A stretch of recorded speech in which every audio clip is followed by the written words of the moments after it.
Welcome on Albus Talks at Dukascoin TV, and today we are going to talking about custody. So let's talk about what clients want, in fact. So then they have crypto assets, they want to keep it at home in their local ledgers or go to banks. So what is the custody solution? Can you explain us a little bit? Yeah, so basically, I'm working for Arab Bank Switzerland. I'm head of digital asset there. So what we do is do commodity trade finance, private banking, and treasury management and treasury activities. So for clients who wants to custody, obviously we have a solution. We have HSM, like a cold storage solution. So what does it mean? That they can deposit assets, they can deposit Bitcoin, ETH, and some of the cryptos directly to their bank account or to their account. So they have segregated address. And this is really important when we talk about large amounts, because obviously we are talking as a bank. Here we have like a wallet, like a self-custody wallet. Yeah. Both works hand in hand, but not for the same purpose. And basically we protect well for the last 60 years. We do trading for the last 25 years, and the combination digital asset is just a natural choice for custodying and trading natively. Yeah, so the people are mostly looking for a safe solution rather than keep it at home and trying to speculate on these assets. Yeah, I mean, what we see is like obviously like a clientele, which is existing clientele, want to access directly to digital assets, to Bitcoin. They want to own, I can't say physical Bitcoin, but not a proxy like an ETF, because they know that they can withdraw it anytime. It's like owning physical gold and certificate, gold certificate. Yeah. It's not for the same purpose. You don't have the same assets in hands, right? You have also some clients who made like substantial fortunes in crypto, and then after when they think about like their wealth planning, they're like, okay, how I custody it? I can do my self-custody, right? But if something goes wrong with myself, how I can just like lend it to my family to split between the different like members and so on and so on. So the management of keys, even if you are like very tech savvy, become very difficult. Not on the technical part, but really about like the management of who will have what and when. Yeah. That's clear. And what are the other solutions, in fact, so to have this access for the smaller clients? Because I understand that this was for the bigger ones, most of all. So basically, what we have developed a solution that that allows for an entity that provides custody services to also issue hardware wallets directly.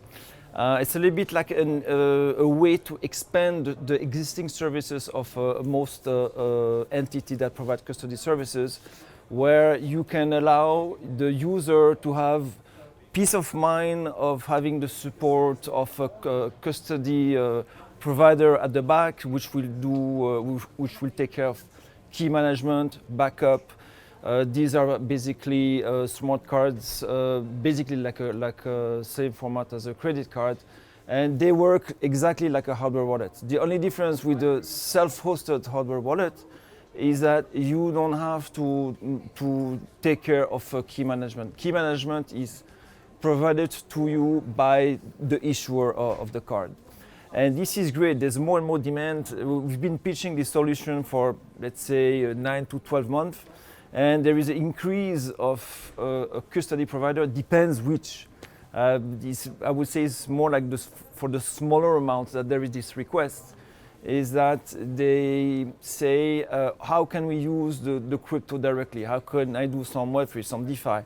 How can I directly buy NFT on a platform?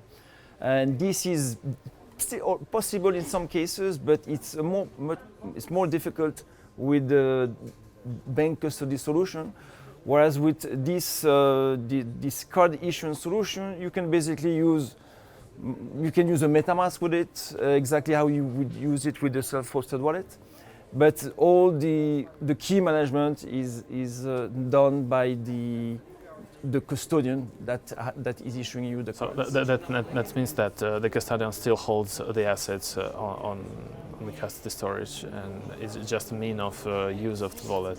We like to explain it as a checking and saving account. So the custodian account is a saving account. So the custodian is still in charge of reporting to the user both accounts because he basically controls both. And so he will report the saving account with all his assets, all his crypto assets, that the usual custody service. And he will have a second account with generally smaller amounts on which he would, with the address that is in the card. So in this case, this will be the address that will be provided in the card that is sent to the user. What do you think about that solution? Would be interesting, or do you have understanding or feeling that it might be interesting for new clients or for existing clients, or? Well, I mean, in our case, as a private bank, we focus on high net worth individuals, corporates, and commodity trade finance businesses. So this is not the target expected, but what wants our clients is to have like a security in custody, a security in execution, and security in privacy.